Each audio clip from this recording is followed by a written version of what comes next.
कार्यों में आप ये जो उत्तरार्ध है 10वें स्कंध का, इसको गहराई से अवलोकन करो। जो आज कथावाचकों के जवान पर ये उत्तरार्ध आता ही नहीं है। केवल हमारे भगवान कृष्ण को 11.5 साल की लीलाओं में सीमित कर दिया, बस इतना ही। 125 वर्ष तक भगवान इस धरा पर रहे। बताओ 113 साल तक की लीलाओं का वर्णन आज समाज में कथावाचकों के द्वारा क्यों नहीं किया जा रहा? और कोई श्रोता महानुभाव भी नहीं पूछते हैं, महाराज वो चीर चुराना, मक्खन चुराना, नाच नचना और नचाना, इतने ही भगवान कृष्ण का जीवन है क्या? 113 वर्ष तक उन्होंने इस धरा पर अपना जीवन कैसे व्यतीत किया? प्रकाश क्यों नहीं डाला जाता? महाराज इसलिए नहीं डाला जाता कि जो नाचने गाने के नाम पर दुकानें चला रहे हैं, उनको डर लगता है भोली भाली श्रद्धालु जनता का शोषण करना। कथा के नाम पर ये कथाकारों का एक अपना कर्तव्य धर्म जैसा समझ लिया। उन्हें न देश की चिंता है, न सनातन धर्म की चिंता है, न सनातन धर्म के मान बिंदुओं की चिंता है, न भगवान कृष्ण ने 113 वर्ष में जो समाज में मर्यादा स्थापित की उसकी भी उनको कोई चिंता नहीं है। इसलिए एक नहीं अनेक बिंदु पग पग पर दिखाई पड़ते हैं। भगवान कृष्ण ने द्वारका में आकर के पता लगाया, किसने ये काम किया? सद्धनवा को पता लगा, कृतवर्मा के पास में गया, महाराज थोड़ी हमारी मदद करो। अरे कहा क्या बात करते हो, तुम्हारी क्या मदद करें? क्या मदद करें? वो आ गए हैं, वो ढूंढ रहे हैं। बोले देखो भाई हमसे कोई मतलब नहीं, हम तो तुम्हारे साथ थे नहीं, उनसे कौन लड़ेगा? अक्रूर के पास गए तो अक्रूर ने कहा अरे वो तुम नहीं जानते हो, जब वो 7 वर्ष के थे तो 7 दिन तक गिरिराज को धारण किया था, उनके सामने कौन जाएगा? बोले आप लोगों ने हमको भड़काया क्यों? कहा भड़के क्यों, तुम्हारे पास अक्ल नहीं थी क्या? क्यों ऐसा काम किया? उसने उस मणि को मार दिया क्रूर के छाती पर। लो इसी के लिए सब कुछ किया था, अब हमारी मदद नहीं कर सकते। और वो वहां से भागा। पीछा किया भगवान ने, द्वारका से लेकर के जनकपुरी तक पीछा किया। महाराज जनक के बगीचे में वो थक गया, गिर पड़ा उसका घोड़ा। भगवान कृष्ण ने उसको पकड़ लिया और उसका वध किया, लेकिन देखा उसके पास मणि तो थी नहीं।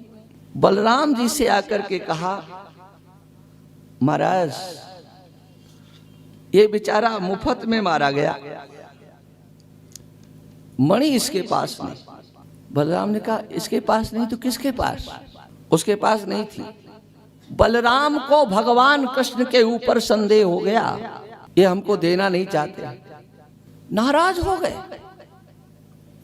और कहा कि अब मैं जा रहा हूं मिथिला नगर की महाराज के पास, मैं कुछ दिन यहां रहूंगा। भगवान कृष्ण को जनकपुर से द्वारका अकेले आना पड़ा, नाराज हो गए और वहां पर 6 महीने तक रहे। वहीं पर दुर्योधन को उन्होंने गदा विद्या सिखा दी, संपूर्ण गदा विद्या दे दी। ये अर्जुन को चाहते, ये पांडवों को चाहते, अरे दुर्योधन भी तो बहुत अच्छा है, लो हम इसको देते। भगवान कृष्ण द्वारका में आकर के पता लगाते हैं। अक्रूर जी द्वारका छोड़ करके काशी चले गए और वहां जाकर के सोने की बेदियां बना बना करके यज्ञ कर रहे। भगवान कृष्ण ने बुलाया, सभा के मध्य में बुला करके कहा चाचा जी मणि आपके पास है, सद्धनवा आपको मणि दे करके गया, आप उसका उपयोग कर रहे हो, ये हमें अच्छी तरह से पता है। आप बड़े बड़े अनुष्ठान यज्ञ कर रहे हो, ये स्वर्ण की वेदियां बना बना करके जो ये यज्ञ कर रहे हो, बताओ तो सही, इतना सोना आपके पास आया कहां से? वो मणि आपके पास है। चाचा जी, मुझे मणि चाहिए नहीं, मणि है आपके पास। और मेरे जो बड़े भाई हैं वो मेरे ऊपर संदेह कर रहे हैं, किंतु ममाग्रजा सम्यक न प्रत्येत मणि प्रति। हमें उनको विश्वास दिलाना है। एक बार आप उस मणि को मात्र दिखा दीजिए, हम मणि आपको ही दे देंगे, लेकिन हमें अपने बड़े भाई के अंतर जो हमारे प्रति अविश्वास हुआ है, बस उसे जीतना है।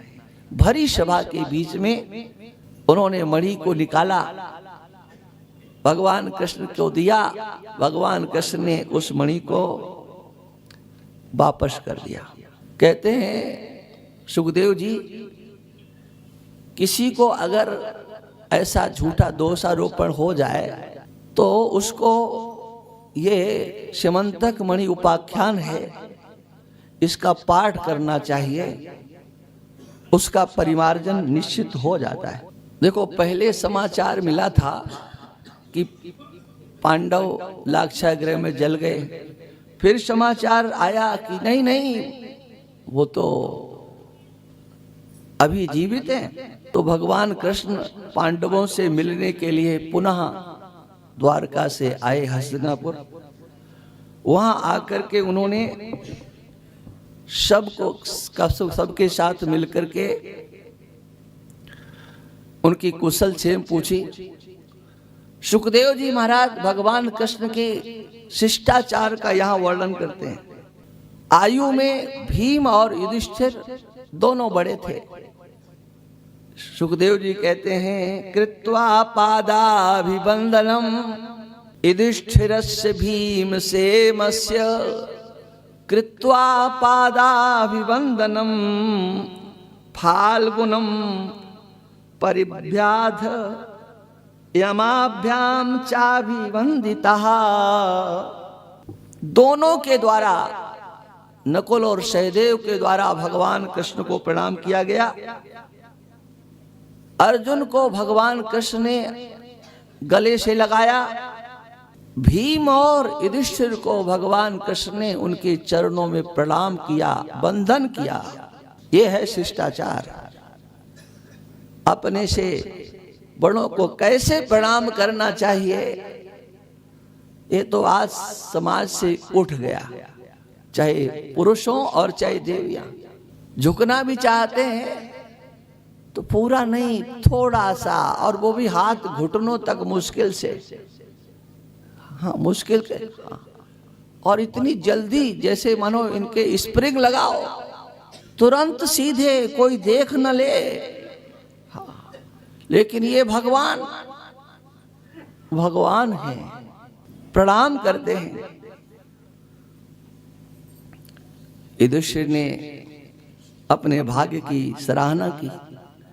एक दिन अर्जुन को साथ लेकर के यमुना के किनारे घूम रहे थे। देखा एक देवी बैठी हुई है।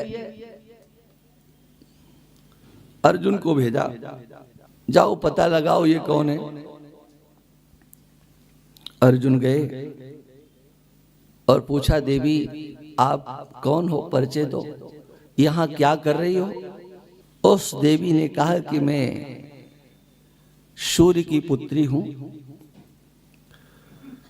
भगवान विष्णु को पति के रूप में प्राप्त करना चाहती हूं। मेरे पिता ने यहाँ पर यमुना में एक भवन बना दिया है, मैं उसमें रहती हूं। मेरा नाम कालिंदी है।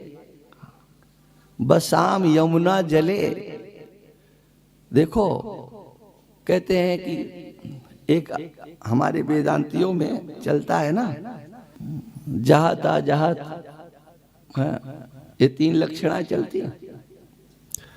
तो कहते हैं कि कहा जाए कि कोई गंगा के किनारे रहता है, उसका गांव गंगा के किनारे, गंगा पर है, उसका गांव गंगा पर है। तो गंगा पर है तो उसका अर्थ क्या, गंगा की धारा पर है क्या? हाँ, बोल नहीं, गंगा के किनारे अर्थ किया जाएगा। तो कहा बसामी, हाँ मैं कहाँ रहती हूं? यमुना जले। ये कोई कह दे कि यमुना पर रहती हैं तो कोई किनारे अर्थ न कर दे। वो कहती है मैं तो यमुना जल में अंदर रहती हूं, मैं अपने लक्ष्य को पूरा करना चाहती हूं, भगवान विष्णु को पति के रूप में प्राप्त करना चाहती हूं। अर्जुन ने जाकर के कहा, भगवान कृष्ण ने कहा चलो इसके लक्ष्य को पूरा कर दे। और पहुंच गए कालिंदी के सामने। मैं विष्णु हूं, मेरा वरण करो। यहां पर स्पष्ट रीति से भगवान कृष्ण ने अपने को कालिंदी के समक्ष विष्णु रूप से प्रस्तुत किया। इन कथाओं को सुनाते नहीं, इसलिए ना नहीं सुनाते कि जो हमने अपनी मान्यताएं गढ़ रखी हैं, हाँ वो फिर कहां से